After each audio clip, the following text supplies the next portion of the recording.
Olá, sejam bem-vindos ao terceiro Congresso de Tecnologia na Educação do Unisalesiano.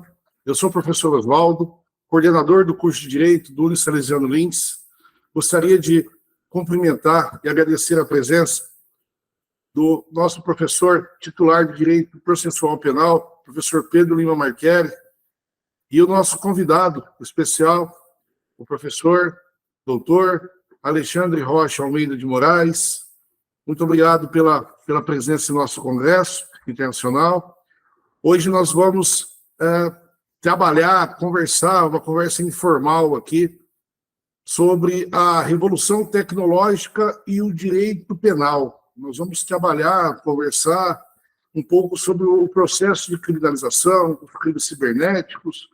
O professor Alexandre é um amigo de longa data, já esteve aqui no Unisalesiano, inclusive está devendo uma visita para a gente aqui no Unisalesiano de forma presencial, promotor de justiça da capital, e se eu tivesse que descrever aqui o currículo Lattes do professor, nós teríamos que ficar aqui pelo menos uns 40 minutos, uma hora, mas vamos deixar para um outro momento que ele estiver de forma presencial aqui. Mas é um tema muito interessante, principalmente para os alunos aí do curso de Direito que estão adentrando ao meio acadêmico, aos bancos universitários, e nós vamos ter uma conversa hoje sobre essa revolução tecnológica. Falar um pouco desta evolução e revolução, tá? Essa evolução desde lá do Beccaria até agora nos crimes, nos novos delitos ou delitos transindividuais, são aqueles que ultrapassam, né, a pessoa do indivíduo, e vamos dar uma contextualizada nesse sentido. Gostaria, então, de passar a palavra inicialmente ao professor Pedro para os seus cumprimentos iniciais, e daí peço para que ele passe a palavra ao professor Alexandre para que nós possamos começar aí a nossa, não palestra, mas a nossa conversa hoje aqui com o nosso ilustre palestrante, convidado e amigo, doutor Alexandre.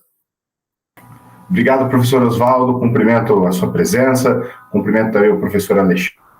Professor Alexandre, gostaria de falar que eu sou um grande fã seu, estudo direito penal, concordo com as teses que o senhor coloca, escreve, tenho todos os seus livros, tá? Então aqui eu estou mais na função de querer ouvir as suas explicações do que comentar alguma coisa. Mas eu queria, então, dizer que é uma satisfação tê-lo aqui no nosso congresso e que eu estou muito feliz de participar dessa palestra. Então, a palavra está contigo, professor. Queria fazer uma saudação toda especial ao dileto, fraterno, querido amigo professor Oswaldo Moura, coordenador do curso de Direito, meu companheiro de doutorado da PUC de São Paulo, sempre parceiro de jornadas acadêmicas. A gente pensa o ensino de qualidade, de excelência, de uma forma muito parecida. Não é à toa que a gente diz que na vida algumas pessoas a gente simplesmente reconhece, né, como pessoas que vão fazer parte do seu lado da jornada de alguma forma dessa profecia que é lecionar, que é dividir aquilo que você de alguma forma conquistou ao longo da vida em termos de conhecimento, compartilhar com os outros que vão seguir com o bastão passando isso adiante. Uma saudação toda especial, agradeço as palavras do professor Pedro Lima. Uma grande honra poder mais uma vez estar aqui na Unisalesiana, em especial nesse terceiro congresso de tecnologia, podendo falar de um tema que de alguma forma é minha linha de pesquisa também na PUC de São Paulo e também na Universidade de Santa Cecília, em Santos. Eu tenho 2 grupos de pesquisa que eu lidero, que trabalham bastante com eficiência e justiça criminal e com tecnologia e jurimetria e políticas públicas. Eu tenho dito que, e talvez para todo mundo que está ouvindo, seja da sua casa, seja dentro da faculdade, que vai pensar para onde a gente está indo, o Bertrand Russell diz com muita propriedade que é muito difícil você entender a história quando você está vivendo a Revolução Histórica, né? Os valores novos não estão completamente consolidados, os antigos não foram completamente superados, há numa transição de gerações e de revoluções uma mescla de valores, que é um pouco o que está acontecendo nesta era que alguns chamam de pós-industrialização, pós-modernidade, mas, acima de tudo, uma era de revolução tecnológica nos meios de comunicação. Para começar, para quem está me ouvindo, vai mudar o seu jeito de ser operador do direito, tá? Porque já está mudando o jeito de lecionar. O antigo professor, que era curador do conhecimento, né, como era tudo inacessível, como que estudava antigamente o aluno de direito? Ele tinha que ir na biblioteca, e ele tinha que, antes de tudo, confiar no conteúdo que era passado pelo professor em sala de aula. Esse tipo de professor não é mais necessário, porque simplesmente todo o conteúdo possível e passível de aprendizado é hoje acessível em meios digitais. Nós estamos na era do Big Data e eu tenho disponível todos os dados possíveis. Mas vamos deixar claro, eu não tenho a informação possível, eu tenho os dados possíveis, ou passíveis de serem minerados e garimpados. Está aqui a grande sacada do novo professor, é quem ensina a pescar, quem ensina a fazer a pesquisa, quem ensina o aluno a escolher o melhor caminho e ter consciência crítica, e ser livre para escolher, inclusive, a sua jornada acadêmica, etc. Quem sabe de verdade dar um Google, essa vai ser a grande diferença. Quem sabe o que perguntas fazer para o chat GPT, quem sabe qual ferramenta vou utilizar no Google acadêmico para fazer uma pesquisa qualitativa e não meramente quantitativa. Porque se eu não sei sequer, se eu não tenho o mínimo de conhecimento para minerar dados, normalmente eu vou ser escravo do pensamento alheio e vou ficar refém dos primeiros links de pesquisa, sinceramente, com resultados bem pobres para aquilo que poderia ser libertador para mim como aluno, para aprendizado, para a escolha da minha jornada, do meu caminho. Então mudou o jeito de ser professor, porque está mudando o jeito também de ser operador do direito. O Yuval Harari, aquele grande historiador, sociólogo, pensador, filósofo, que escreveu Sapiens, no livro 21 lições para o século XXI, ele diz, olha, se você gosta de rotina, de resignação, sinto muito, tá? Você vai ter que continuar estudando e se reinventando a cada 2 anos, porque a revolução digital, ela é avassaladora, ela ocorre de uma forma tão acelerada que você precisa se reinventar o tempo inteiro. Várias das profissões serão substituídas, como se deu lá na industrialização lá atrás. O sujeito que capinava na roça, ou que fazia o arado mecânico, foi substituído, no começo da Revolução Industrial, por um tipo de máquina que tinha tração animal.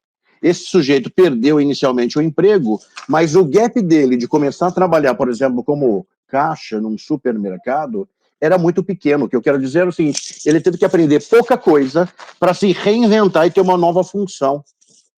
Agora, advogados que fazem contencioso de massa, que repetem os mesmos modelos e peças, que foram acostumados a fazer um tipo de advocacia de copia e cola, todos nós seremos substituídos.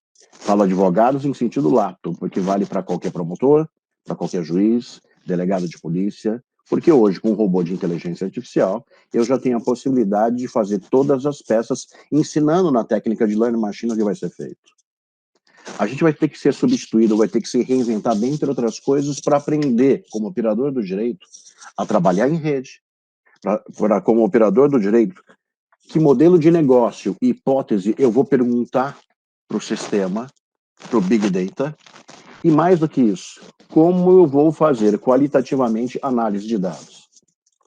Eu quero sintetizar um pouquinho isso, você pensando, a mentalidade que a gente tinha, que era analógica, era uma mentalidade de um tipo de profissional de direito que era cheio de liturgia, beca, toga, era um tipo de profissional do direito que era cheio de solenidade, de juridiquês, de uma linguagem inacessível para o povo, de gente que foi se descolando cada vez mais do concreto, do real e da rua e do povo pobre, e se tornando quase um fim em si mesmo. Isso foi uma deformação do ensino jurídico nos últimos 40, 50 anos.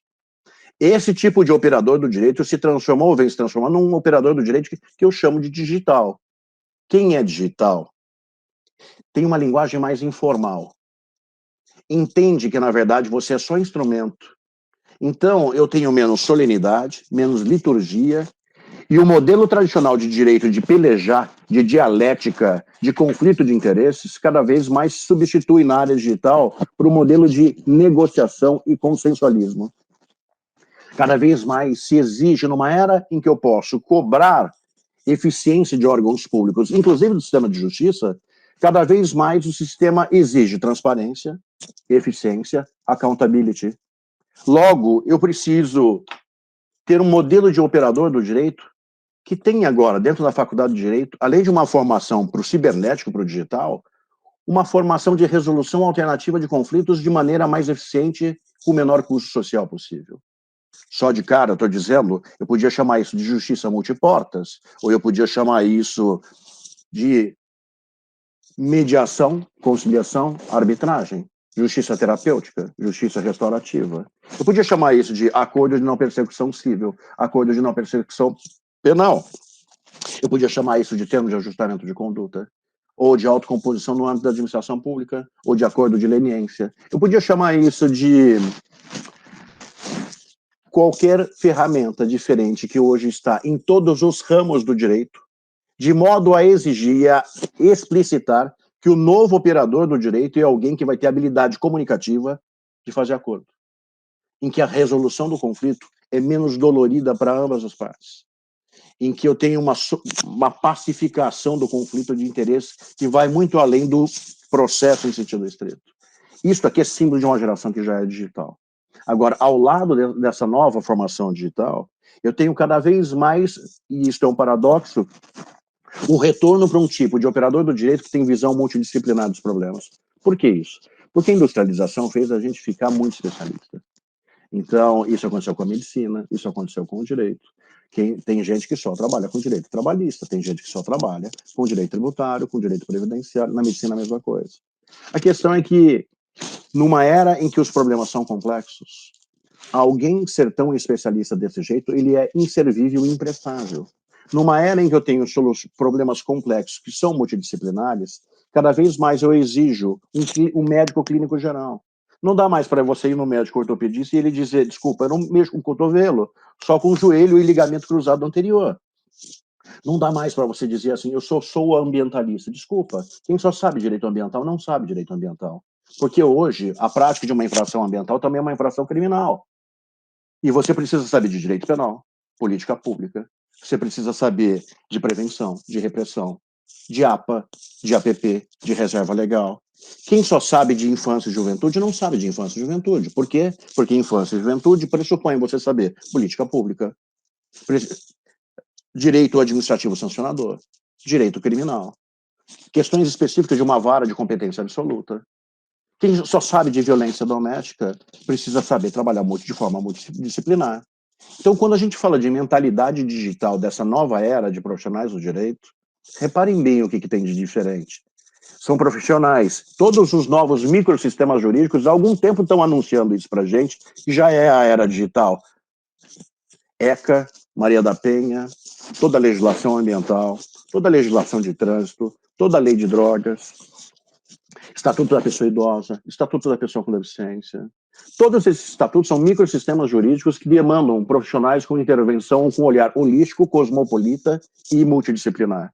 O que isso tem a ver com o digital? Tem tudo a ver com o digital, porque das duas uma. Ou o ensino jurídico volta a ser enciclopédico a ponto de exigir um tipo de profissional que saiba de todos os ramos do problema, porque para trabalhar com violência doméstica, além da repressão, eu preciso conscientizar agressor, conscientizar a vítima, trabalhar com os filhos da violência, eu preciso trabalhar preventivamente, entender de política pública, entender de violência doméstica em termos difusos e coletivos. Eu preciso de um monte de medidas, e para fazer isso, ou eu sei de todo o conhecimento possível, que é impossível, ou vem o conceito principal do que é a era cibernética, atuar em rede. Guardem essa ideia, pessoal. Atuar em rede. A mesma rede que você está imaginando mesmo, essa mesma rede serve tanto para novos relacionamentos pessoais, amorosos, íntimos, profissionais, do Tinder ao LinkedIn, do Facebook ao Instagram, o mesmo perfil, mecanismo, instrumento de formação de rede na nova forma de comunicação virtual é o mesmo tipo de pensamento hoje da prática do operador moderno ou pós-moderno dessa era digital.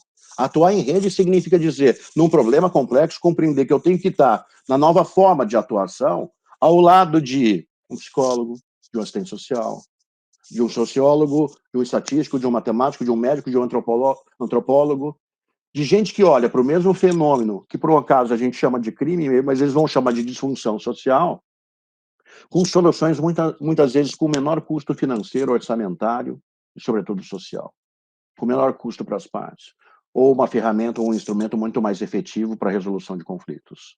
Então, essa mentalidade, tanto consensual quanto multidisciplinar e de atuação em rede, típico dessa época que a gente está vivendo. Esta nova era de revolução, portanto, ela começa antes, ela começa na própria necessidade de enxergar que tem que mudar o ensino jurídico, que tem que estender o ensino jurídico, que mais do que ter direito digital na faculdade como matéria, opção, eu preciso mudar o jeito de aprender, o jeito de lecionar, eu preciso entender que nós estamos no meio de uma revolução que muito sociólogo, muito importante, diz que para a história da humanidade o paralelo, em termos de relevância, é como a invenção da roda, para vocês terem ideia do que a gente está falando aqui. Então, assim, não é pouca coisa o que está acontecendo agora. No começo a gente dizia que era simplesmente a migração da máquina de escrever para o computador. Depois a gente começou a entender que era da internet de escada para a internet em rede. Desculpa. Se você lembrar quando você comprou o seu primeiro smartphone, já parece que faz um século. Tamanha é a quantidade de informação que você passou a ter o tempo inteiro. E aqui entra uma segunda coisa que vai afetar sociologicamente a nossa vida, e eu já estou ao mesmo tempo falando de direito penal. Quando a gente pensa na revolução cibernético-digital, muita coisa mudou da nossa vida. Como todas as outras revoluções, bônus e ônus, tá? Se lá atrás a Revolução Francesa trouxe, e que foi, por incrível que pareça, um dos maiores genocídios da história da humanidade, a Revolução Francesa inaugurou um basta ao arbítrio do Estado através das monarquias absolutistas. A Revolução Francesa deixou como subproduto ou como legado, e a gente aprende isso lendo primeiro Beccaria, nos Delitos e das Penas, deixou como legado aquilo que a gente conhece como direito penal humanitário. Um direito penal e processual penal mais garantista, pró-réu, para conter o arbítrio do Estado. A mesma época, ou mais ou menos daquele período, a Revolução Industrial foi mudando profundamente o direito penal. Porque onde está a sociedade está o direito é produto cultural da humanidade. A máquina começou a aumentar a produção e ela gerou um monte de coisas positivas, obviamente, locomoção, acesso mais rápido às coisas, revolução na medicina, aumento da expectativa de vida pela produção da vacina em série, aumento da expectativa de vida pela medicina de diagnóstico. Se antes qualquer mulher que não tivesse o filho encaixado morria por ocasião de uma cesárea, não tinha raio-x até 1900. A Revolução Industrial permitiu uma revolução científica na área da médica, mas como subproduto disso, as pessoas começaram a viver mais. Quanto mais as pessoas vivem, mais o bolo da Previdência não dá para todo mundo. Mais tarde você vai ter que aposentar. Mais um novo nicho social surge como um espectro da sociedade que precisa de proteção. Eu estou dizendo da pessoa idosa. Aonde está a sociedade está o direito. As pessoas começam a pegar cartão magnético para pegar dinheiro de pessoa idosa. Aonde está a sociedade está o direito. Em 2003, Estatuto da Pessoa Idosa, dentre outras coisas, com o crime de se apropriar de cartão magnético de pessoa idosa. Aonde está a sociedade está o direito. A máquina começa a fazer carros com motores a propulsão muito mais potentes. Aquilo que era contravenção penal do 32, do 34, direção perigosa e direção sem carta, começa a gerar muito óbito no trânsito. A gente faz um monte de sucessiva política, revolução a partir primeiro de fatos, até ter o Código de Trânsito Brasileiro 97. Não é mais suficiente que seja contravenção penal. Agora, dirigir embriagado é crime. Dirigir sem carta é crime. Disputar racha é crime. Matar no trânsito é crime. Mas a gente continua matando bêbado. Sabe o que a gente faz? Lei seca. Aumenta ainda mais, incrementa ainda mais uma política criminal rigorista. Sabe o que a gente faz? Tolerância zero, inversão do ônus da prova. Qualquer quantidade de álcool agora é suficiente e não importa se você quer ou não bafômetro. Porque onde está a sociedade está o direito. Entenda que quando você olhar isso lá na ponta, esse processo inteiro começa por uma revolução social chamada Revolução Industrial. Não tivesse tanto carro com motor a propulsão cada vez mais potente, eu não tinha mais um instrumento a serviço da humanidade, no nosso caso, a serviço do brasileiro, apto a tirar a vida de alguém no trânsito. A gerar incômodos sociais, porque cada pessoa que morre no trânsito, eu tenho problema de leito de UTI, eu tenho problema no SUS, no sistema previdenciário, benefícios que eu tenho que pagar, eu tenho orfandade, eu tenho problemas enormes na vida social. E a revolução digital? Ela mudou tudo, gente. Para quem é analógico, você não tem ideia do que era andar sem ter o Waze. Para quem não foi analógico, você não tem ideia do que é a diferença de ter iFood. Para quem é analógico, você não tem exatamente a dimensão do que é ter a possibilidade de conhecer pessoas em sites de relacionamento pessoal. Você não tem ideia do que é a possibilidade de você pesquisar. Você pode agora entrar numa universidade na Alemanha e com o Google Tradutor, mesmo que você não fale alemão, ter acesso a textos de professores catedráticos da Alemanha. A forma da revolução e do acesso potencial ao conhecimento, às facilidades da vida, eu montar minha programação, eu assistir filmes no meu smartphone, eu conversar por vídeo, encurtando distâncias, é um absurdo o que a revolução tecnológica fez na nossa vida, ou vem fazendo na nossa vida. Mas vamos deixar uma coisa clara. Se você não viu, veja o que eu vou falar agora. Todos os episódios de Black Mirror, série de ficção científica que estava na Netflix, ou está na Netflix, todos já viraram realidade. Tudo aquilo que parecia ser ficção científica, todos os episódios, sem exceção, viraram realidade. Todos eles. Isso, se você quiser entender um pouco mais, assista todos os episódios, depois vai assistir um outro documentário chamado Dilema das Redes, para entender o grande problema do que a gente está vivenciando agora, propriamente agora, em termos de revolução cibernética, porque eu vou insistir, toda grande revolução também traz ônus, e um desses ônus é para o processo de criminalização. Aonde eu quero chegar? A perda de referência de tempo e espaço fez as pessoas aproximarem também as desgraças para dentro de casa. Todo mundo vivencia desgraça numa potência avassaladora. Nós somos a geração do pânico, do medo, da depressão, da insegurança. A gente transformou esse tempo social num tempo em que as pessoas sonham em morar em condomínio fechado, em ter carro blindado, em ter arma de fogo. A gente popularizou a terapia, todo mundo faz terapia. Isso são todos símbolos de uma era em que as pessoas vivenciam os riscos de uma forma mais intensa do que eles são, como diz o Ulrich Beck. É exatamente por isso que o direito penal é um símbolo em termos de criminalização nos últimos 30 anos. Aquilo que era para ser de intervenção mínima significa, nos últimos 30 anos, mais de 800 crimes, só no Brasil. Mais de 200 leis extravagantes contendo norma penal incriminadora. Aquilo que era para ser subsidiário, fragmentário ou de última ratio se transformou em principal instância de controle social. O direito penal contemporâneo é uma inflação e uma hipertrofia legislativa absurda, se transformando numa magna carta de vítimas, porque todo mundo é vítima difusa. Mesmo que você diretamente não tenha sido vítima de violência, você no seu subconsciente vivencia o tempo inteiro a violência, sendo mutilado de informação e de desgraça o dia inteiro. Este é um conceito que vários sociólogos desse tempo social evidenciam e explicitam e está tomando a adolescência brasileira, isso ficou mais patente pós-pandemia, de uma forma muito dura, muito dura. Bom, essa é algo que a gente aqui na academia deveria pensar. E é óbvio que no micro, ou seja, colocando uma lupa nos problemas concretos, lá no micro, a gente sabe que a revolução digital afetou a própria criminalização em específico do direito penal. Vou deixar aqui para o debate, para poder discutir isso com os colegas, mas eu só quero aqui explicitar alguns exemplos sobre isso. Mudou o meio de fazer investigação. Hoje eu tenho a possibilidade de usar o WhatsApp, para se ter ideia, para fazer intimação e citação. Quando que a gente podia imaginar uma ferramenta como essa? Eu posso usar o mapa do Gmail para saber se alguém estava efetivamente naquele lugar, naquele dia. Eu já tenho ferramenta de identificação labial com inteligência artificial, que traz legenda simplesmente com a boca mexendo, sem que eu tenha som ou acesso à fala das pessoas.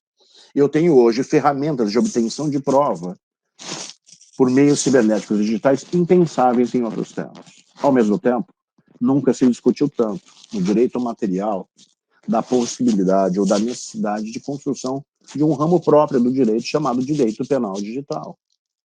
Para quem não está familiarizado com essa expressão, a gente chama de vídeos de crimes digitais em crimes próprios e impróprios.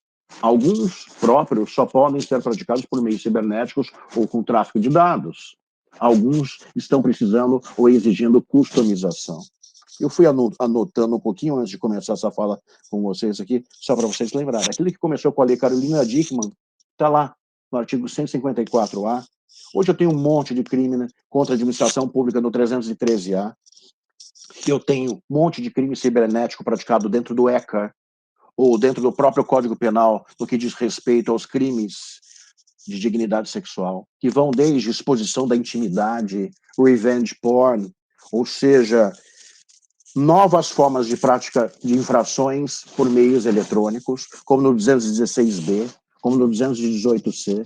No ECA, eu tenho, o professor Pedro Lima, que está aqui como professor de processo penal, a possibilidade de ter infiltração de agentes da Polícia Federal para entrar dentro da Dark Web, Deep Web, praticar pedofilia com criminosos para criar uma engenharia social, entender o endereço eletrônico e pegar o sujeito através de uma infiltração de agentes. Veja, uma ferramenta de investigação própria da era cibernética prevista no Estatuto da Criança e do Adolescente.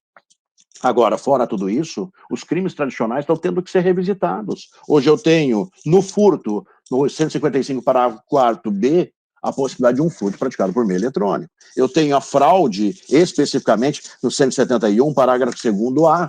Eu tenho inúmeras formas de estelionato sendo praticados, crimes contra o Estado Democrático de Direito podendo ser praticado por meio eletrônico, o estupro podendo ser praticado por meio virtual, como já aceitam os nossos tribunais, inúmeros crimes de pedofilia, como a gente falou, inúmeros crimes de roubo e extorsão mediante PIX, mediante o uso de aplicativos bancários instalados dentro de smartphones, próprio homicídio e o próprio induzimento, instigação e auxílio ao suicídio com penas majoradas quando praticados por meio eletrônicos ou na presença de crianças, ainda que à distância, por meio virtual. Não foi pouca coisa que aconteceu. A revolução cibernética ou digital está explicitando a mudança de hábitos, de formas de funcionamento da vida humana e da vida em sociedade, dos mecanismos de controle social, e era evidente que o direito penal não ia ficar impune nem imune a essa revolução. Nós estamos no meio do processo e muita gente está dizendo, será que não é o caso? Está aqui, para se pensar ao longo desse congresso da Unisalesiano, se pensar de verdade, de ter uma equipe de alunos, com professores, um grupo específico, para se pensar num modelo de código penal, de direito penal e processual penal digital. Um modelo com regras próprias, aceitas e condizentes com o que é trabalhar por meio eletrônico ou por meio cibernético. Mas eu quero insistir, essa revolução, ela não é uma revolução tópica, porque de todas as questões, me parece que a mais séria de todas é compreender quanto que a revolução cibernética ou dos meios de comunicação afetam também negativamente o nosso modo de ver. Se você não entendeu isso, eu vou falar com todas as letras para você compreender agora. A Boate Kiss foi dentro da sua casa. Os ataques do crime organizado em São Paulo em maio de 2006 foram dentro da sua casa. O 11 de setembro foi dentro da sua casa. Mariana, Brumadinho, o desastre ecológico em Minas Gerais foi dentro da sua casa. Qualquer sequestro no Rio Grande do Sul é dentro da sua casa. Nós perdemos completamente a referência de tempo e espaço. E a gente cria no inconsciente coletivo uma sensação coletiva de insegurança que eu chamo de vitimização difusa e invisível. É muito difícil você perder isso de referência, porque isso afeta lá na frente o processo de criminalização. Por quê? Porque uma sociedade muito insegura, numa era em que a mídia adora fazer sensacionalismo, a gente adora ver serial killer em documentário, a gente adora ver desgraça. Mas um processo criminológico de baixo custo, como tem no Congresso Nacional, ou seja, política criminal sendo construída por achismos, por ideologia, por opiniões, e não com ciência e nem com racionalidade, isso tende a fomentar e a construir um processo legislativo de pão-circo e lei penal. Como se a gente ficasse o tempo inteiro retroalimentando uma expectativa de que o direito vai resolver todos os nossos problemas, e o direito penal não tem a mágica, e nem é mágico, de resolver todas as nossas angústias, todo o nosso sofrimento. Eram essas as palavras iniciais que eu queria aqui ponderar para os colegas, para a gente poder fazer um debate e, eventualmente, discutir para onde a gente pode ir, inclusive em termos preventivos. Maravilha, Alexandre. Olha, perfeitas as colocações, as indagações.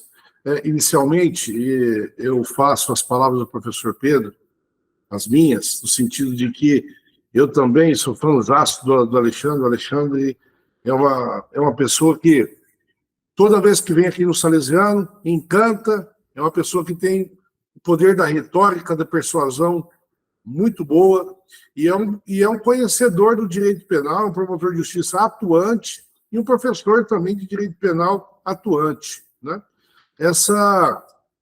Então, toda essa concepção que o doutor Alexandre trouxe aqui, toda essa evolução histórica do direito penal, essa revolução tecnológica, nós aqui do União Salesiano, no curso de Direito, nós estamos tentando implementar isso, porque aquele sistema expositivo tradicional deu lugar a um sistema totalmente moderno, em que o aluno é o protagonista juntamente com o professor.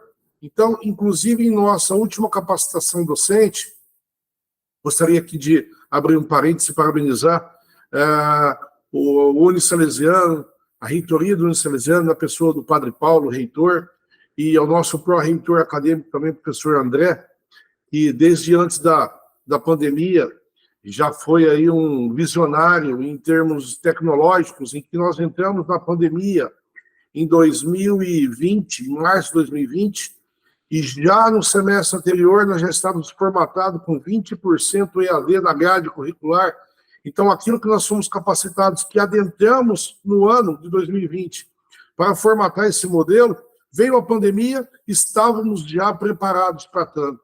E hoje, o Unisalesiano saiu na frente de muitas universidades, porque em 6 meses a reitoria, parabenizo mais uma vez, adquiriu aquilo que era gratuito, que era o Google, o Classroom, adquiriu a plataforma Blackboard, que hoje é utilizada, a plataforma mais utilizada no mundo, e aí nós, professores, estamos em meio à mudança de plataforma também, em meio ao processo, e graças a Deus hoje, nós temos um aparato tecnológico de ponta dentro do Salesiano, e o mais importante, com material próprio. Nós temos um material próprio produzido pelo Unisalesiano, pelos professores, e uma coordenação e uma gestão compartilhada entre pró-reitoria, coordenadores e professores. Isso é muito importante, isso tem que ser falado e divulgado, porque às vezes o aluno, como pego as palavras do professor Alexandre também, às vezes a gente pega lá na ponta do iceberg o aluno que está entrando agora, no primeiro ano da faculdade, até o aluno do último ano, muitos não sabem aquilo que está nos bastidores que nós estamos trabalhando, né?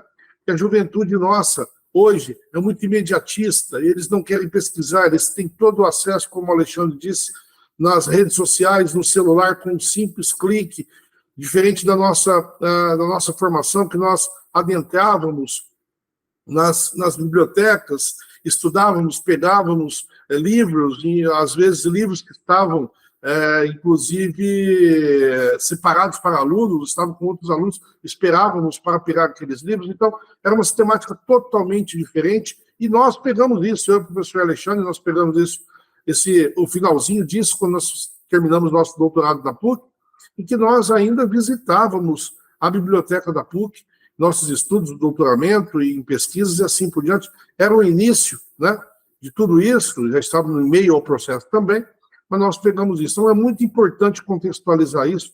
Nós estamos vivendo um momento em que o professor, se ele não se atualizar, e se ele não pegar carona em tudo isso, né, nessa nova era tecnológica e do ensino superior, em especial no ensino jurídico, ele não vai ter armas, ele não vai conseguir, ele não vai chegar até o aluno, porque aquele método dispositivo tradicional, isso já deu lugar a um método totalmente moderno. Com relação ao direito penal, olha, eu sou totalmente favorável, acho que o professor Pedro também, a que nós tivéssemos, assim como foi criada a comissão para que pudesse fazer a reforma, né, do Código Civil de 2002, que tivesse de modo urgente as modificações do Código Penal. O Código Penal, a gente vê com uma reforma de 1984. Nós temos hoje mais de 2.000 tipos penais, e o professor Alexandre pode, melhor do que eu, explicar quantas leis extravagantes nós temos que não estão contextualizadas ali dentro do Código Penal brasileiro, Então, o momento já passou de termos um Código Penal totalmente moderno, totalmente reestruturado, com figuras penais contemporâneas dos novos delitos, delitos cibernéticos, delitos econômicos, ou seja, delitos do dia a dia. O Código Penal foi criado em meio a uma concepção individualista e patrimonial.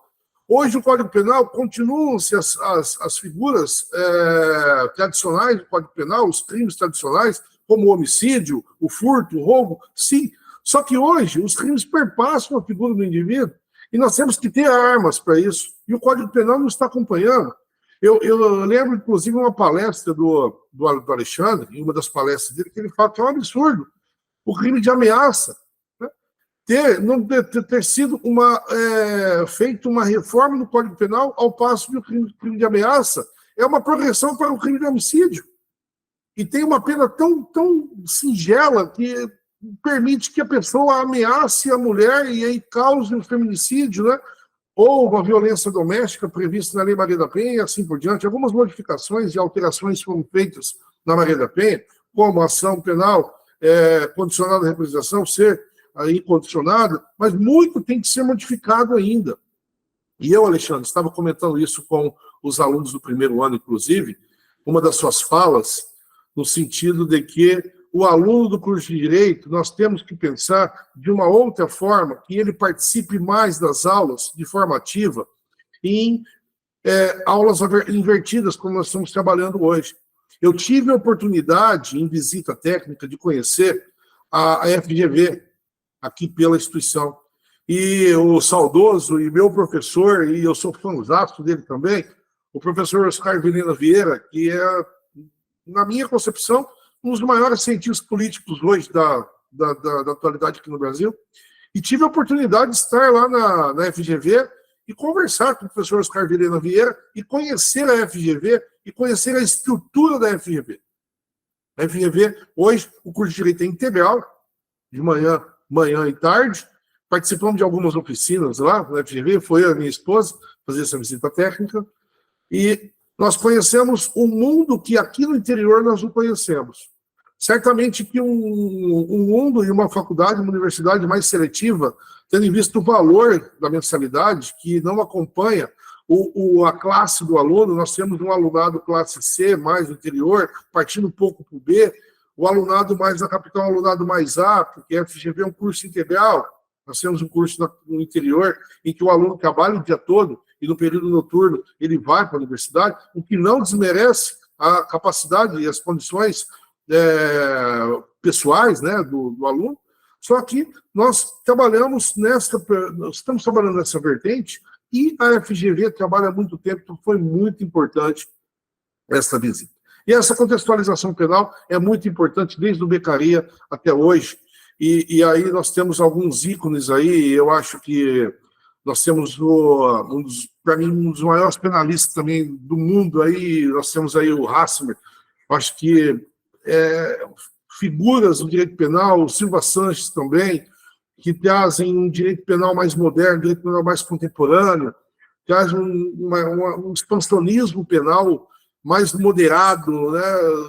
A gente tem o Jacobs também, com o Alexandre, poderia dar uma palestra aqui, que é um dos maiores entendedores do direito penal do inimigo aí no Brasil, que desperta muito interesse nos alunos, mas os alunos começam a estudar o direito penal do inimigo e começam a fazer uma relação com a Constituição Federal e ver que é muito importante nós termos essas balizas do direito penal mínimo e o máximo, isso que eu tratei também um pouco na minha tese, e eu acho que é muito importante contextualizar. Eu acho que o que nós estamos trabalhando hoje, discutindo hoje, é política criminal e política pública da melhor possível. Eu acho que esse momento aqui é o momento, Alexandre, por isso que você está devendo uma visita aqui, porque a palestra presencial não tem preço, mas não desmerecendo o virtual. Mas quando nós estamos aqui no tete-a-tete, as perguntas pós-palestra, antes de palestra, aquele tete-a-tete com o aluno, com o professor Alexandre, isso é muito importante, as contextualizações dentro da universidade, fora da universidade, até no jantar posterior, isso é muito importante, eu acho que nós não podemos perder a essência. A tecnologia veio, Só que nós não podemos perder a essência da figura humana.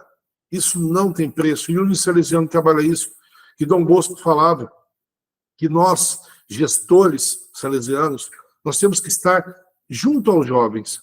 Os salesianos, Dom Bosco, ele ficava nos pátios na Itália, das universidades e da comunidade mesmo, junto aos jovens. Então, isso é muito importante, nós temos que estar junto ao jovem, pegar a mão dele, conversar com ele, explicar para ele e mostrar para ele que ele tem que participar também de forma efetiva, porque o direito é uma profissão que permite isso e que exige isso, que nós tenhamos um contato físico também.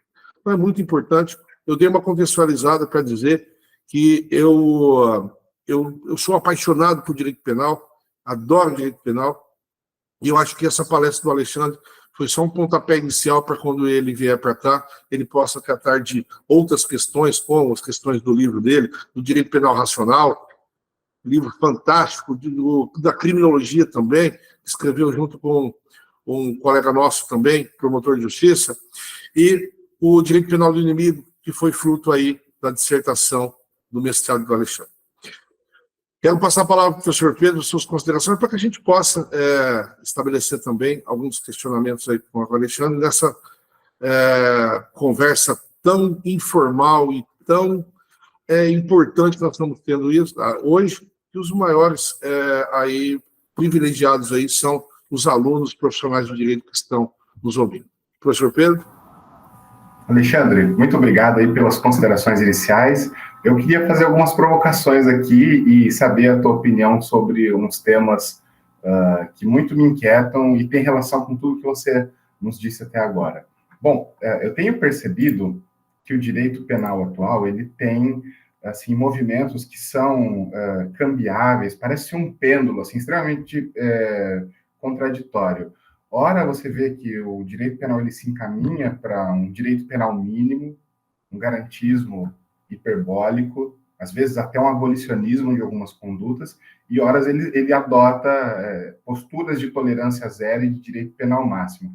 Eu acho que esse incremento de velocidade, ele não é para todos os bens jurídicos, e ele não é uma crescente assim, absolutamente perfeita, ele é mais um gráfico de vetor que desce e sobe, principalmente aqui no Brasil. Então, eu queria saber o que você acha a respeito disso. E você nos traz esse conceito de que um direito penal clássico, de inspiração iluminista, né, que vai imbuir uma ideia de insegurança, de medo, de incerteza, que vai assim, reverberar em uma postura de repressão máxima num contexto de sociedade de riscos, né? O que talvez fosse, eu acho que um contexto assim, de risco potencial futuro, tá? Não necessariamente, às vezes, existente, que é aquela ideia do Jacobs, né, que ele identificava o direito penal do inimigo como uma tendência ideológica.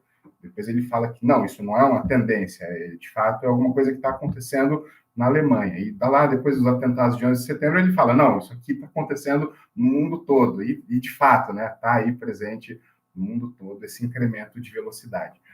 E isso me faz pensar, por exemplo, se de fato a gente ainda tem a mesma função, objetivo clássico do direito penal iluminista, que é de proteger bens jurídicos. O professor Luiz Greco, por exemplo, ele chama isso de bem jurídico não tangível ou abstrato, que remete à ideia do Jacobs, em que o tipo penal ele não vai proteger mais bem jurídico, ele não tem mais essa função, né? Ele talvez traria um conceito de estabilidade cognitiva dos agentes e reafirmar de maneira indireta, oblíqua, a validade da norma. Daí, aos tempos, eu vejo que nós vamos nos perdendo e descolando daquela proteção que no começo era de bem jurídico e que, em síntese, devia ser o fundamento. Tá? Daí eu falei isso porque a minha provocação é no seguinte sentido. Então, dessa validade da norma ao direito penal simbólico, em que o direito penal ele vai deixando de ser subsidiário, vai sendo fragmentário, né, deixa de ser fragmentário, daí nós vamos recrudescendo a legislação, vai criando isso através de uma hipertrofia legislativa, assim, disfuncional. Só que o fundamento criminológico ele não vai arrefecendo. Então, assim, não seria o caso, talvez, de mudar as bases, digamos, até algumas amarras que o direito penal tem para combater de maneira mais específica essa criminalidade tecnológica que você nos menciona, talvez a ideia aí do Hassinger em direito de intervenção, que os tipos penais, eles não, assim, mesmo os atuais, né, eles não foram construídos mais da mesma forma. Nós temos assim, o emprego de elementares mais genéricas, nós temos tipos penais de bens jurídicos que são transindividuais, o adiantamento da tutela, nós não esperamos mais consumação, agora atos preparatórios, eles são punidos, uma série de formas pelas quais o tipo penal ele é construído.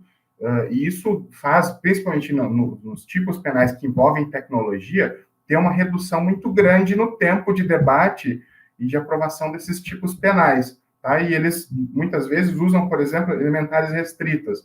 Usa-se computador, rede social, que é uma coisa que daqui a alguns anos pode ter recebido um outro nome e ele fica defasado.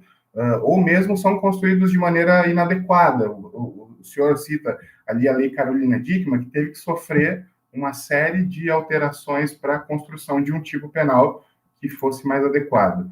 Então, assim, de que maneira o direito penal ele se posiciona, né, num espectro garantista, expansionista, se existe um padrão disso, e se mesmo essa tendência, né, de recrudescer a legislação penal, ela seria mesmo um caminho que não dá para mudar, ou que não tem uma alternativa melhor diante dessa criminalidade tecnológica?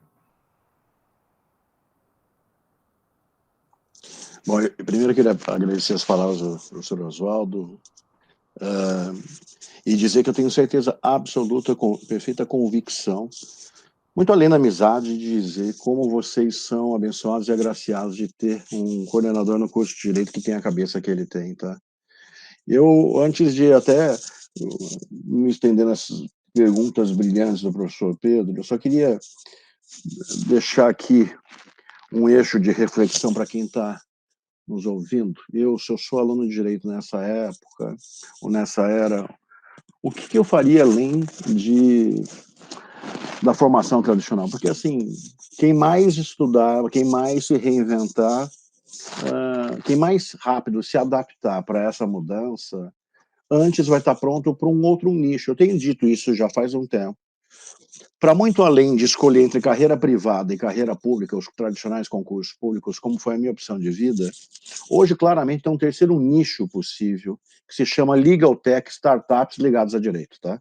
Tudo aquilo que eu falei que era o novo operador do direito, hoje tem Legal Techs e startups, gente trabalhando com gente de estatística matemática, no mesmo escritório de advocacia, liderado por um cara que é advogado, mas que não fica fazendo simplesmente as peças, porque tem um cara que é de programação também, criando robôs. Eu sei que é difícil de imaginar, só que só em São Paulo já tem mais de 600 hoje, tá? E assim, gente enriquecendo, fazendo prioritariamente política preventiva e ganhando muito dinheiro, muito diferente das formas tradicionais de carreiras públicas ou da advocacia tradicional e privada. Quero deixar isso claro. Poxa, se eu quero de alguma forma, no Congresso de Tecnologia, pensar sobre isso, o básico, tá? Da onde você tem que começar? Convenção de Budapeste, que depois de 20 anos o Brasil foi signatário agora. 2, Marco Civil da Internet. 3, Lei de Acesso à Informação. 4, Lei Geral de Proteção de Dados. Eu estou dando só assim, o básico, para depois você entender um pouquinho conceitos básicos de programação. Básicos, hein? Eu nem estou falando que você tem que ser programador. Entender um pouquinho de estatística, um pouquinho de programação, tá? Para daí entender como inteligência artificial e jurimetria, que é a estatística aplicada a direito, faz sentido nessa área que a gente está dizendo, o que a gente está vivenciando.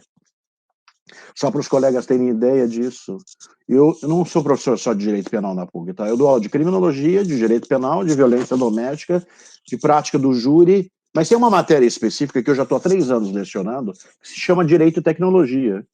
Não por acaso eu estou falando sobre esse assunto aqui. Eu dou uma matéria, hoje é obrigatória, de 3º semestre, que é exatamente incutir no aluno mais novo que está ingressando na faculdade, estaria no 2º ano da faculdade, para onde a gente está indo. A matéria se chama Direito e Tecnologia. E lá no final da faculdade tem como optativa, no 4º, 5º ano, já jurimetria. Porque a gente entendeu que o eixo inteiro está mudando. Agora, Direito e Tecnologia é obrigatório para qualquer ramo do direito. Então, e entender esses temas que eu falei aqui comuns é o começo da jornada que eu acho que todo aluno da Unisalesiana tem que se basear para pensar um pouquinho em tecnologia e regulação jurídica, tá? Respondendo aqui às brilhantes ponderações aqui do professor Pedro, primeiro sobre os ciclos, tá? Os ciclos de direito penal, historicamente, funcionam como pêndulos quanto mais radicais eles são. Quanto mais eu tenho narrativas, políticas públicas, construções de políticas de Estado rigoristas, de cerceamento de garantias individuais, mais eu deixo a panela de pressão, historicamente falando, propícia para vir um ciclo de abrandamento. O ideal seria o mínimo de intervenção possível do Estado na vida das pessoas, porque quanto menos direito penal eu tenho, mais eu tenho liberdades garantidas, liberdades individuais. A questão é que a primeira coisa que eu deveria pensar é que quanto mais eu tenho direito penal, falando coisas que são aparentemente óbvias, mais eu tenho um símbolo de quanto uma sociedade está doente. O que eu estou dizendo é simples. Nós só temos a lei que transformou o homicídio qualificado numa espécie de feminicídio, ou o feminicídio numa espécie de homicídio qualificado, simplesmente porque nós somos machistas de uma cultura patriarcal. Nós só temos Lei Maria da Penha porque a gente mata e maltrata e violenta mulheres. A gente só tem um arsenal de legislação incrementada nos últimos 20 anos, sobretudo capitaneada pelo movimento feminista, desde a década de 60, mais do que 20 anos, né? Porque nós somos de uma cultura machista patriarcal, porque a gente vem de uma legislação em que a vítima de estupro casava-se com o estuprador e estava extinta a punibilidade. E isto é um símbolo do machismo patriarcal.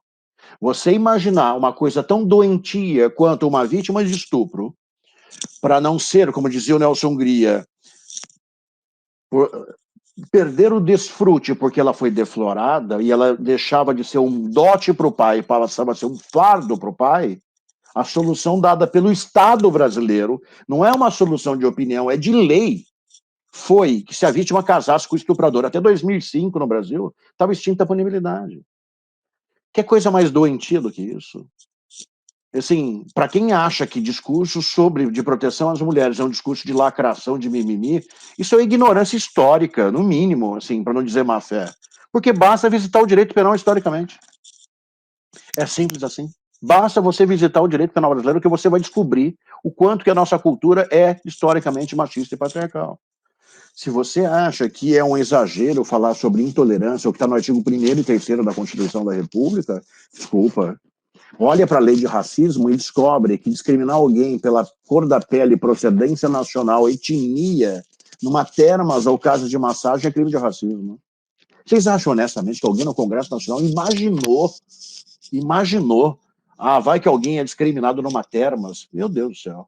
É porque nós somos um país historicamente de escravidão, em que a cultura do racismo é uma cultura que está impregnada institucionalmente, estruturalmente, desde Casagrande Senzala, Raízes do Brasil, Os Donos do Poder. Estou falando da literatura histórica do Brasil.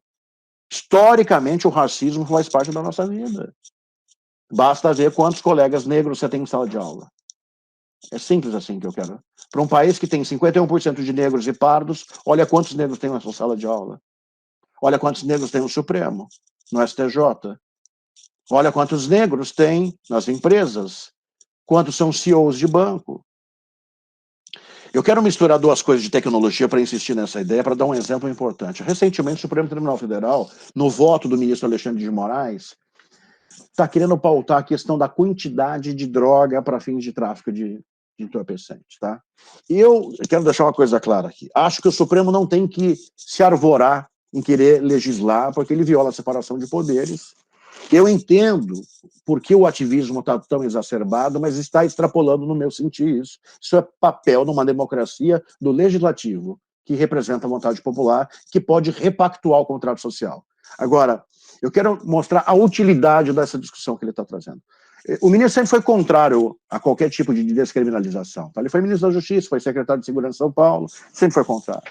Até que ele contratou como consultoria a Associação Brasileira de Jurimetria, que teve acesso a mais de 100 mil acórdãos de tráfico de drogas no Brasil inteiro. O que eu vou contar agora para todos já é tecnologia com, ao mesmo tempo, com direito. Já é jurimetria em cima de decisões judiciais.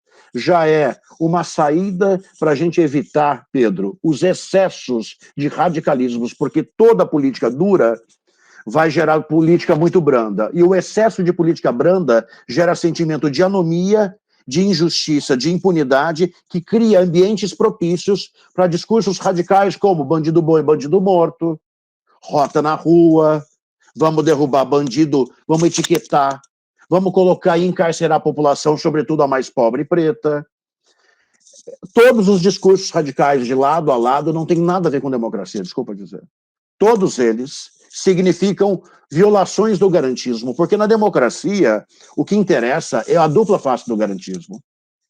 É tanto a proibição de excesso do Estado, de arbítrio do Estado, quanto a proibição de proteção jurídica deficiente. O ponto de equilíbrio do direito penal ou do processo penal não pode se dar por ciclos de excesso de intervenção do Estado, nem de falta do Estado. Agora, para isso ser possível, é isso que eu queria citar como exemplo nesse julgamento. O problema é que se faz política pública de acordo com intuição e achismos. Então, durante muito tempo, uma boa parte da esquerda no Brasil dizia que a gente tinha que acabar com o direito penal, que o direito penal deveria ser mínimo, coisa que, a princípio, em termos ideais, eu concordo. A questão é que nunca a esquerda criminalizou tanto no mundo inteiro. O maior movimento de neocriminalização dos últimos 30 anos foi da esquerda. Por quê? Porque todo mundo que era militante de resistência e de oposição, quando assume o poder, vira novo gestor da moral média. Ambientalistas, movimento feminista, pessoa idosa, gente da mobilidade urbana, todos eles, todos viraram bandeiras e novos gestores da moral média e virou legislação penal extravagante, que é uma ironia e um paradoxo. Todas as vezes que o pensamento radical de direita vem querer acusar, de alguma forma, o pensamento ideológico progressista de esquerda, vem com políticas ultraconservadoras que normalmente vai ferir garantias individuais. Bom, olha a diferença de você ter um acórdão com uma justificativa científica. Eu não quero entrar no mérito da quantidade de droga, mas eu quero que vocês entendam, porque esse exemplo já é jurimetria. Quando foi montado esse projeto, a ABJ e o presidente veio me perguntar para que eu ajudasse a montar essa hipótese. A pergunta era a seguinte: até 2006, vigorava a lei de tóxicos de 76. Alguém podia ser preso por porte e tráfico, artigo 12 e artigo 16. A partir de 2006, houve despenalização do porte de drogas, ou seja, alguém só pode ser preso agora por tráfico de drogas no artigo 33. Ninguém mais pode ser preso por porte, no 28. Não tem mais pena privativa de liberdade. Não existe mais essa possibilidade no Brasil desde 2006. Todo mundo sabe do que eu estou dizendo. Então, se eu olhar no mundo inteiro, estatisticamente, o encarceramento, há de se supor, eles vieram me perguntar, que a partir de 2006 houve um decréscimo, uma diminuição de pessoas encarceradas por tráfico de drogas. Eu falei, é verdade. No mundo inteiro. Só que no Brasil aumentou. E eles falaram, por que aumentou? Dentro das especulações, que só seria especulação, eles levantaram para mim, você acha que é possível que a Polícia Militar, na ponta, tenha mudado o critério quantitativo de quantidade de drogas para fins de enquadramento no tráfico de drogas? Falei, é possível, mas a gente nunca vai conseguir provar isso, sabe por quê? Precisava entrevistar todos os PMs na rua, que eu nunca vou conseguir. E eu nunca vou saber se isso é intencional, se é inconsciente, se não é. Se ele tem aquele sentimento de impunidade, pega o cara com droga, fala, não vou fazer, vou levar ele na delegacia, não vai dar nada. Você nunca sabe o que vai acontecer. Mas uma coisa que eu posso fazer é colocar um robô dentro dos acórdãos, que é isso que eles fizeram, traçar uma mediana e mandar o robô ler nos acórdãos a média de quantidade de maconha e de cocaína apreendida antes e depois. E sabe o que deu a mediana? Esse acórdão, esse estudo que fundamentou o voto do Alexandre. Diminuiu a quantidade. A partir de 2006, o Estado brasileiro passou a enquadrar no tráfico de drogas gente com menor quantidade de cocaína e de maconha. Não é que houve um fenômeno de microtráfico de drogas, sempre foi igual no Brasil. A exceção é prender grande quantidade. Agora eu quero mostrar o racismo com droga ao mesmo tempo. E muita gente se insurgiu, ficou incomodado, mas eu acho que é bom, nós que estamos na academia, a gente, com uma forma racional, lúcida, sem ideologia, pensar na verdade científica, como ela funciona. Ele falou, sabe o que o estudo fez? O robô entrou dentro dos processos digitais, na hora da qualificação, sabe na qualificação na fase de inquérito? Olhou para a classe social e da cor da pele. E o robô mostrou que a maioria maciça dos encarcerados são pretos e mais pobres. Vamos deixar uma coisa clara? Ninguém está dizendo, como muita gente quer fazer crer, que a polícia tem racismo, ou que prendeu porque era preto, ou porque era pobre. Não. Isso revela uma outra coisa. Isso revela que o racismo é estrutural. O que eu estou dizendo é, eu sou capaz de ir na quebrada, ou na periferia de São Paulo, e pegar um moleque mais pobre, normalmente preto, e prender, mas ninguém pega nos Jardins ou no bairro Nobre com a mesma política criminal. A consequência natural desse tipo de política, que é estrutural e institucionalizada, é o reflexo do que eu vejo lá na população carcerária. Eu vou insistir. Eu não estou dizendo que o cara escolheu a cor da pele. Eu estou dizendo que a política está sendo direcionada para uma região específica, onde, majoritariamente e normalmente, por desigualdade social, por uma enorme desigualdade que tem no Brasil, eu tenho uma população mais preta e pobre. Olha como a tecnologia permite você quebrar os seus tabus, seus juízos apriorísticos, construir políticas criminais mais racionais, não radicais, não comprando essa ideia de ciclos radicais de falta de direito penal ou abrandamento total ou de excesso de direito penal. Olha como é possível você construir políticas públicas racionais de equilíbrio, preservando essa ideia de dupla fase do garantismo ou da proporcionalidade. E já engatando e pensando no segundo questionamento, eu tive discutindo com o professor Luiz Greco e com o professor Bernard Schunemann num congresso em Goiânia, alguns anos atrás, inclusive sobre bem jurídico, tá? Óbvio que quando eu trouxe para o direito penal, e insisto, esse fenômeno veio desde a década de 70, a criminalização de bens transindividuais, meio ambiente, ordem tributária, sistema financeiro, ordem urbanística, etc., essa inflação já gerou desde um processo para a criminalização, porque uma coisa é você lesar um bem individual, outra coisa é você lesar bem difuso. Quando você lesa bem difuso, o estrago para o tecido social é muito maior. Logo, que eu me socorro do quê? Daquilo que eu chamo de princípio da precaução ou prevencionismo. Passo a criminalizar em estágio prévio. Tudo isso mudou a forma de criminalizar no direito penal. O que eu estou querendo dizer é o seguinte, quando o Jacobs fala de direito penal inimigo, que as pessoas não se dão conta, óbvio que ele está falando a princípio de terrorismo, do que está acontecendo na Europa, mas as características do modelo de inimigos que ele está descrevendo já está na lei de crimes ambientais.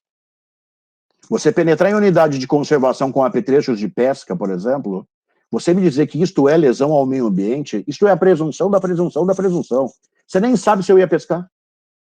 Você nem sabe se eu pescasse, se aquilo seria concretamente lesivo ao meio ambiente. Aquilo que era do direito penal mais garantista, lesividade ao bem jurídico, a gente deixou de existir aquilo.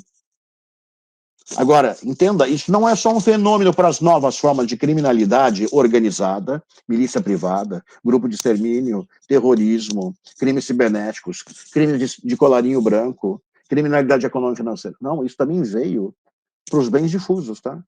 Daí a sua provocação, como o Hasselmann propôs durante um tempo, de direito administrativo sancionador, que é o direito de intervenção.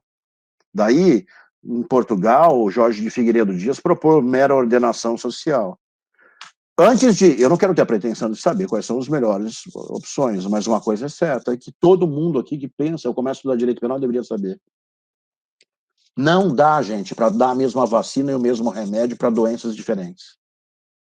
Não dá para dar a mesma vacina e o mesmo remédio para políticas criminais que envolvam patologias tão distintas. Agentes patológicos tão diferentes. Você falar para mim que você quer a mesma finalidade de pena, o mesmo direito penal, o mesmo processo penal e a mesma pena para o terrorismo e para o cara que pratica furto numa loja, desculpa, eu não sei em que mundo você vive. Você dizer para mim que pode dar a mesma vacina, o mesmo remédio, para alguém que trabalha por meio de estrutura de empresa ilícita chamada crime organizado, e falar que você quer a mesma coisa por um criminoso comum, o direito penal clássico e iluminista, ele se preocupava exclusivamente com a criminalidade simples, urbana e comum. A aristocracia e a burguesia não iam para o banco dos réus. Esse é fenômeno dessa era democrática. Então, dizer para mim que eu posso usar prova testemunhal para crime organizado, crime de colarinho branco, crime cibernético, desculpa, é impossível isso. Sabe o que a gente fez? Quebra de sigilo bancário e fiscal, interceptação telefônica, infiltração de agentes, ação controlada, inúmeros novos meios de prova, de obtenção de prova, colaboração premiada, como a prova mais premente dos últimos anos. Isso não tem nada a ver com o processo penal tradicional, tá? Mas eu quero ir além, Pedro. Talvez a grande solução que a gente tenha encontrado para dar uma racionalizada no sistema para essa inflação de novos crimes, como disse muito bem o professor Oswaldo, tenha sido adotar uma política de segunda velocidade. Entre uma política de inimigos mais dura e excepcional e entre o direito penal clássico tradicional, que ainda continua existindo, a gente adotou uma política de segunda velocidade por excelência. Hoje, 80% dos crimes, para quem for primário, se sujeitam a acordo de não persecução penal. A NPP, transação penal, suspensão condicional do processo, vão ser instrumentos que vão mudar a forma da advocacia criminal. Hoje, como a gente trouxe a vítima de volta para o processo penal, tem um nicho enorme de advogados criminais que só fazem assistência de acusação de empresas e de vítimas, pensando em reparação de dano. Hoje tem um novo nicho inteiro da advocacia criminal que foi ser treinado em cursos de mediação, de conciliação, de técnicas de comunicação e psicologia, porque só vão fazer justiça criminal negociada. Nós estamos no modelo, sem saber ao certo, mas nos próximos 10 anos, a barganha americana ou anglo-saxônica vai entrar de vez na legislação. A gente está na pré-barganha ainda, porque o ANPP ainda tem decisão homologatória e não uma decisão homologatória que constitui título executivo imediato, como é nos Estados Unidos e na Inglaterra. Mas é uma questão de tempo, quase isso foi aprovado na lei anticrime. A solução que a gente está encontrando é precedentes vinculantes nos tribunais superiores e justiça penal negociada na base. Só para encerrar a pergunta, e casando tudo isso, na semana passada, para os amigos que estão nos assistindo aqui, só para refletirem como o direito, esse novo direito, demanda uma nova releitura e, ao mesmo tempo, numa justiça negociada, eu quero retratar o que aconteceu comigo. Eu tenho certeza que quem está ouvindo aqui tem gente que vai escrever TCC depois sobre isso aqui ou vai fazer iniciação científica, disso que eu vou falar agora. Eu estou fazendo um acordo de não persecução penal. Uma mulher de 40 e poucos anos foi vítima, supostamente, de um golpe. Ela falou que ela tinha um relacionamento amoroso com o cara, e ele deu um golpe de R$20 mil nela. Ele deu o golpe com a ajuda da mãe dele. Acordo de não persecução penal.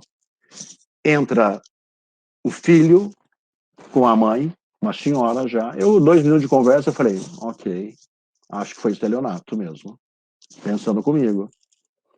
Falei assim, olha, para o acordo ser possível, vocês vão ter que pagar 20 mil de volta e ter que prestar serviço para a comunidade. Adiantei quais seriam as propostas. Só que, como a vítima não foi intimada, eu vou remarcar para a semana que vem e vou chamar a vítima. Na semana seguinte, a vítima entra 15 minutos antes para conversar comigo. A vítima era uma advogada, tá? Ela estava emocionalmente abalada. E ela falou, eu não quero dinheiro, não quero reparação de dano, só quero justiça. E eu explicando para ela que a reparação de dano era obrigatória para o NPP, etc. Bom, ela falou, não quero. Falei, então eu vou colocá-los aqui, vou explicar, e eles vão prestar serviço para a comunidade, etc. Enquanto eu estou explicando, e eu estou vendo que eles estão aceitando, vejam bem, não foi uma proposta simples. Para quem conhece o processo tradicional, se os 2 primários fossem condenados por estelionato, gente, teria uma pena em regime aberto, substituída por pena restritiva de direitos. O que eu propus? 9 meses de prestação de serviço à comunidade para cada um deles e mais 3 salários mínimos para o GRAAC, para cada um deles. Sim, nenhum juiz costuma fazer isso. E teria os 20 mil que ela abriu mão, tá? Só que mesmo falando tudo isso e eles aceitando, ela vira para mim no final e faz assim, ó, pede a palavra, levanta a mão o defensor público, que estava pelos réus, pelos acusados, estavam ali quietos até então, ela levantou a mão e falou assim, eu estou achando um absurdo, doutor, o senhor fazer isso. Falou desse jeito para mim. Ela falou assim, eu fui atrás de quem o senhor é. Eu já vi até o que o senhor já escreveu. O senhor já escreveu de violência doméstica. O senhor já escreveu que todas as formas de violência doméstica são incluídas e protegidas pela Maria da Penha. Inclusive, o senhor escreveu que a violência é patrimonial. Quando ela fez isso, a minha chave fez assim, ó. Para quem não conhece o ANPP, está no 28A do Código de Processo Penal, lá está escrito que não cabe o acordo quando se trate de violência doméstica ou violência de gênero. O que lá aventou para mim? Que não estava isso dentro do inquérito. Que aquilo não era um mero estelionato. Olha aqui uma lacuna do direito digital, ou cibernético. Através de conversas e do namoro, do relacionamento que foi se construindo entre eles, etc., ele praticou um estelionato sentimental. Algo que hoje é projeto de lei no Congresso, uma coisa estranha de se resolver. Tem várias formas de estelionato sentimental. O cara que acaba com o patrimônio antes do divórcio, por exemplo, para não ter partilha. O sujeito que ilude ou cria personagens falsos e seduz mulheres à distância em relacionamentos, em sites de relacionamentos virtuais. Ou uma hipótese como essa. Eu falei, tá bom, eu dou 15 dias para a senhora me dar, pedir o que eu precisava de prova para falar que aquilo era um estelionato ligado a um contexto de violência doméstica, porque se for isso, não cabe à NPP. Mesmo que no final a sanção seja muito mais branda, no caso, ela quis, eu prefiro que eles sejam condenados, porque ele vai fazer isso com outras mulheres. Eu nem sei se ela tem razão ou não tem razão, e eu nem quero, porque eu não estou convencido ainda sobre o rumo dessa conversa ou para onde ela vai. Tá? E tem um segundo problema para quem é penalista. Eventualmente, pode o defensor público lá na frente dizer, bom, se você está dizendo para mim que eles tinham uma relação doméstica, vamos dizer assim, porque violência pela condição de feminina não é. Se você está dizendo que isso é uma relação doméstica, por analogia em bonam partem, eu posso alegar escusa absolutória do 181 e dizer que não tem crime de estelionato entre companheiros, tá? Comigo na minha cabeça pensando. Porque cabe analogia em bonam partem, em direito penal. E eu, se eu sou defensor, poderia, em tese, alegar uma coisa como essa. Significa dizer que se eu avançar para uma política criminal de proteger também mulheres por conta do crime de estelionato sentimental, etc., essa forma de estelionato por meio de fraude e ligada, inclusive, aos meios cibernéticos, eu vou ter que mudar a escusa absolutória lá na frente do 181 do Código Penal. E hoje só seria um impasse, um problema, se a vítima tivesse mais de 60 anos, o que não é o caso. Então, assim, eu estou diante de um problema que, olha, eu tenho uma lacuna de direito, e tenho novos fatos sociais que geram incômodos cada vez mais repetitivos, frutos dessa era cibernética ou digital. E como você bem colocou, Pedro, está difícil do direito acompanhar isso, porque o direito não foi construído como uma ferramenta de ficar de forma assodada e acelerada, corrigindo qualquer fato social. E talvez aqui esteja a pertinência do que você está dizendo. Porque antes eu precisava de muitos fatos sociais para consolidar um valor como apto e idôneo para ser um bem jurídico penal. Está aqui a teoria do bem jurídicos históricas, que vem desde Feuerbach. Historicamente, quem defende o Klaus Foxing, historicamente, quem defende que somente bens jurídicos específicos, protegidos pela Constituição e relevantes, devem ser alçados à condição de bens jurídicos penais, cada vez isso perde mais sentido na era cibernética. Mas não pelos crimes digitais propriamente ditos ou pelos crimes tradicionais também praticados por meios cibernéticos. Não, é que hoje, um único fato, quantas mulheres não foram historicamente revitimizadas e sofreram violência institucional ao longo da vida, desde a Ângela Diniz no julgamento, que os colegas podem ouvir no podcast Praia dos Ossos. Mas foi a Mariana Ferrer vir à tona o caso com repercussão para eu passar a ter o crime de revitimização ou violência institucional. Um caso só.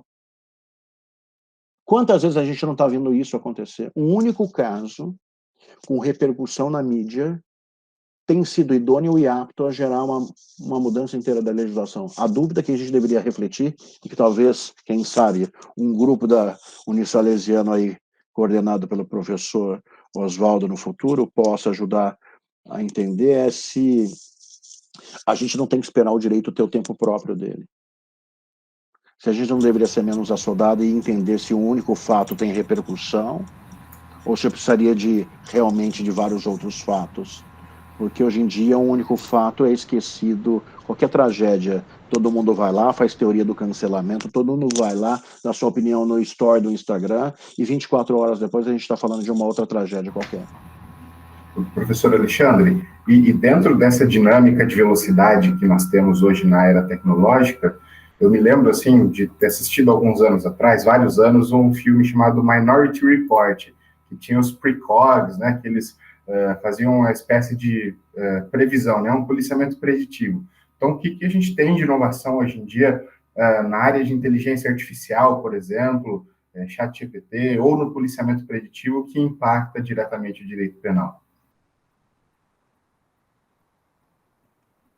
Aliás, eu tenho um artigo escrito sobre isso, que está publicado numa revista de Presidente Prudente, da Toledo de Prudente, com um aluno que era me orientando, que é exatamente Minority Report e o direito penal, tá?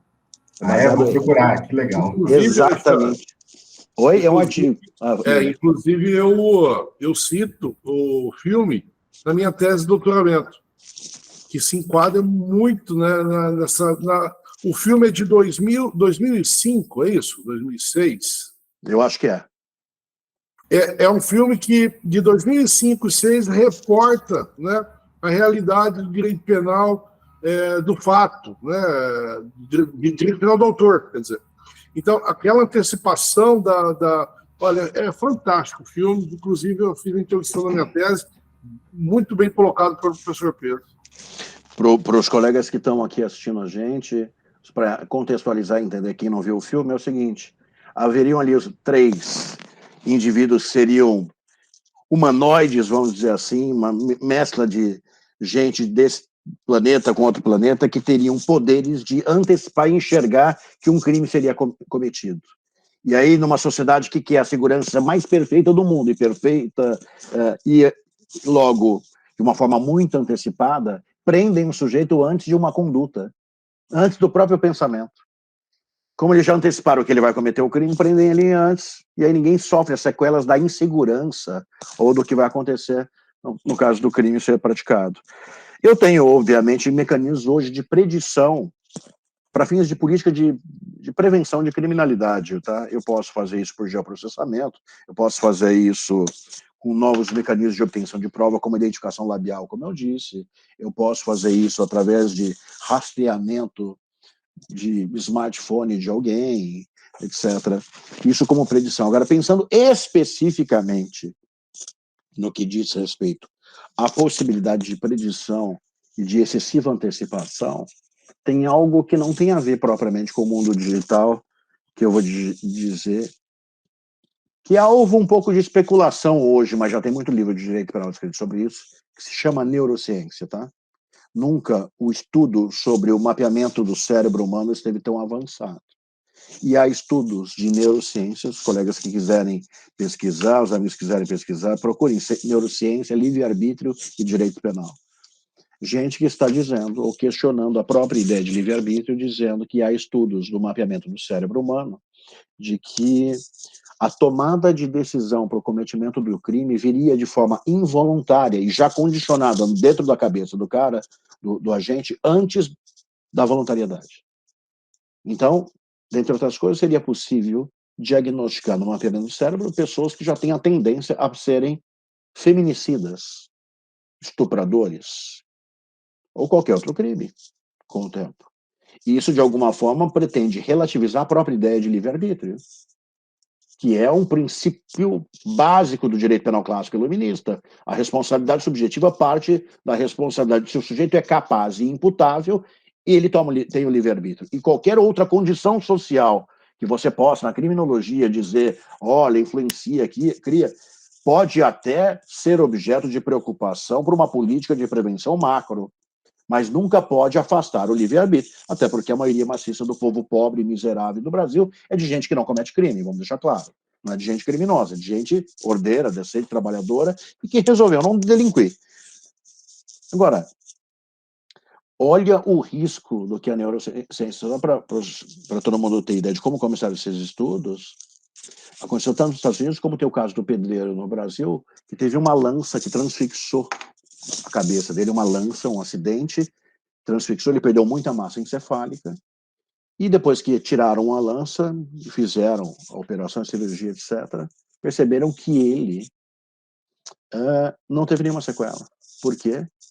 Porque a região do cérebro que ele perdeu, da massa encefálica que ele perdeu, era onde estava a inteligência. E como ele era analfabeto, a pobreza no Brasil, o analfabetismo, fez com que ele não tivesse sequela nenhuma. Hoje o cérebro já se permite mapear e identificar, nunca teve tão avançado, que região do cérebro é responsável por que tipo de tomada de decisão racional, emocional, etc. E, dentre outras coisas, começaram a medir, fazer medição de impulsos de tomada de decisão que viriam antes de uma tomada de decisão consciente. Aonde é o risco da neurociência e da predição nesse nível? Alguns podem dizer assim, alguns que são defensores da ideia dizem, ao limitar o livre-arbítrio, eu vou deixar um monte de gente mostrando que ele já é vítima da sociedade criminógena, etc, etc. Eu falo, o risco para mim é bem pior do que esse, e ao contrário do que você está imaginando. Quanto mais eu consigo mapear uma etnia, uma população X, uma determinada linhagem de população genética de uma determinada família, como tendo tendências, por exemplo, a serem pedófilos, mais eu tenho a tendência de caminhar para o Minority Report, ou tenho a tendência de gerar um tipo de direito penal que vai buscar esterilização, e na versão mais radical, aquilo que o direito penal nazista já nos explicou, que se chama raça pura, que foi a ideia de eugenia e um dos maiores genocídios da história com o Holocausto no direito penal nazista. Então, assim, ao contrário do que muita gente pensa que pode ser favorável para alguns acusados, olha, aquele cara é violento porque a condição de ser agressivo com uma mulher vem somatizada no gene dele e, portanto, está refletido no cérebro dele antes dele querer propriamente agredir uma mulher. Ao contrário disso. Isso pode, ao longo do tempo, implicar consequências muito diferentes e ter um tipo de direito penal que começa a punir antes até mesmo do pensamento, tá?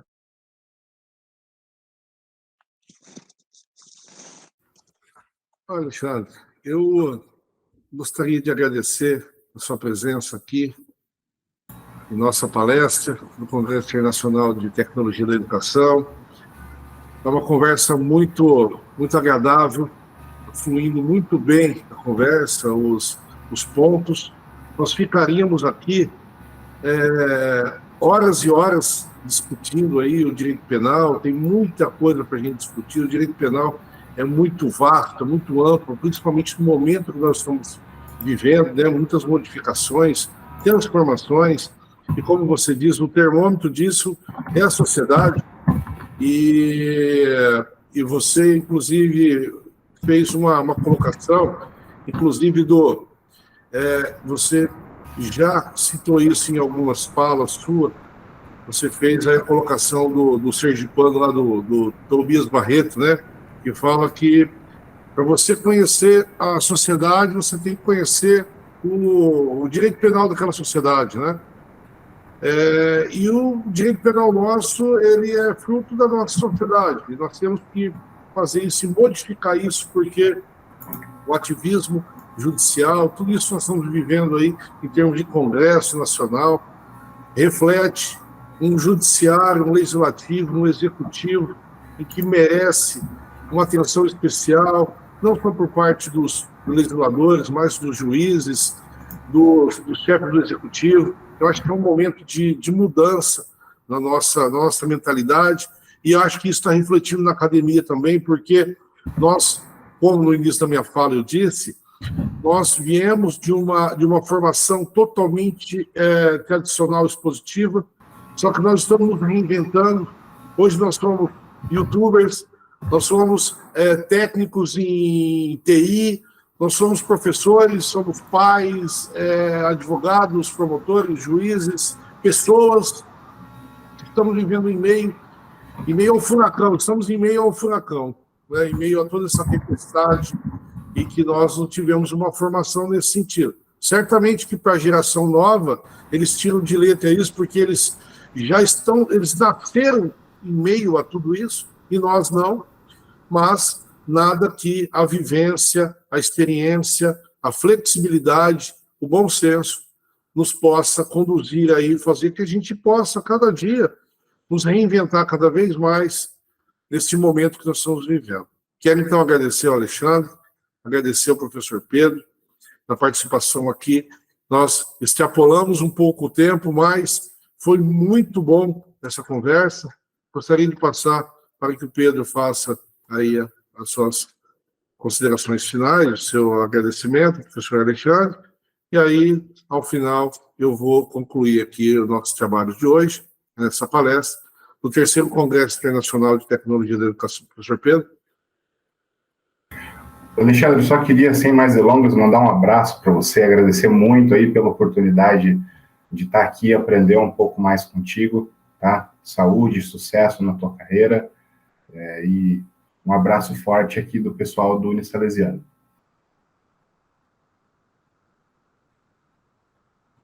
Muito obrigado, pessoal. Obrigado pelo convite, sempre uma honra estar com vocês. Professor Oswaldo, em breve, assim que for possível, cumprirei a promessa, irei mais uma vez estar presencialmente aí com os alunos, com os professores, poder desfrutar da sua companhia. Obrigado, amigo, pelo convite. Obrigado, professor Alexandre. Então, em nome do Unisalesiano, eu agradeço a sua presença aqui e reforçando que o meu voto é para o professor Alexandre aí na Comissão do Direito Penal, da nova Comissão do Direito Penal, e para que reformule o Código Penal, porque é muito bom ouvir o professor Alexandre, todas as colocações de ordem técnica, de ordem profissional, é muito importante, a gente fica muito contente e feliz em ver o Alexandre falando e discutindo políticas públicas e políticas criminais também. Isso é muito interessante, isso faz com que eu seja cada vez mais um fã dele, e vamos cobrar, hein? Alunos, acompanhem o professor Alexandre aí nas redes sociais e cobrem ele, que nós queremos o professor Alexandre aqui para que ele possa participar aí de um evento presencial. Então, agradeço mais uma vez a todos, o professor Alexandre, fiquem com Deus e até um próximo evento. Um grande abraço.